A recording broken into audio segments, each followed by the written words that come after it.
Iran Israel के बीच ceasefire हो गया है। अमेरिकी राष्ट्रपति Donald Trump social media truth से लेकर वीडियो बयान जारी कर अलग अलग जगहों पर बता चुके हैं उन्होंने ये जंग रुकवाई है। ट्रंप मिडिल ईस्ट की इस जंग का क्रेडिट खुद को दे रहे हों, लेकिन सच ये भी है कि युद्ध के सबसे बड़े हीरो बनकर निकले हैं ईरानी supreme leader Ayatollah Ali Khamenei. ईरानी लोगों को जो जानते हैं, उनके इतिहास से वाकिफ हैं, उन्हें पता है कि ईरान वो मुल्क नहीं जो समर्पण करे। ये शब्द हैं ईरान के सर्वोच्च नेता अयातुल्लाह खामनेई के। कतर में मौजूद अमेरिकी सैन्य ठिकानों पर हमलों के बाद अयातुल्लाह खामनेई ने पोस्ट किया। इजराइल के साथ युद्ध की शुरुआत से लेकर अमेरिका के दखल देने तक खामनेई के शब्द यही थे कि वो किसी भी कीमत पर सरेंडर नहीं करेंगे। मिडिल ईस्ट में 14 इस्लामिक देश हैं। इजराइल और ईरान की जब जंग शुरू हुई तो ईरान के साथ मुस्लिम देशों का समर्थन निंदा प्रस्ताव तक ही सीमित रहा। सिर्फ यमन, इराक और लेबनान जैसे इस्लामिक राष्ट्र ईरान के पक्ष में खड़े दिखाई दिए, जबकि इजराइल के पक्ष में अमेरिका उतर चुका था। विपरीत परिस्थितियों में यह खामनेई का नेतृत्व ही था जिन्होंने बंकर में रहकर अमेरिका के सामने झुकने से इनकार कर दिया। जिस मिडिल ईस्ट में सऊदी से लेकर कतर और यूएई जैसे अमीर देश पश्चिमी देशों के साथ हो गए, वहां अमेरिका लाख कोशिशों के बावजूद भी इस्लामिक क्रांति की जड़ों को क्यों नहीं मिटा पाया? क्यों अस्तित्व की लड़ाई में मजबूत होकर निकला है ईरान? देखिए। ये फर्द मकतबी हूं,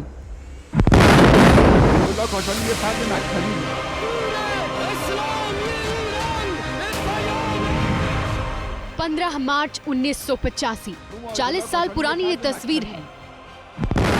तेहरान में तत्कालीन ईरानी राष्ट्रपति और मौजूदा सुप्रीम लीडर खामेनेई जनसभा को संबोधित कर रहे थे।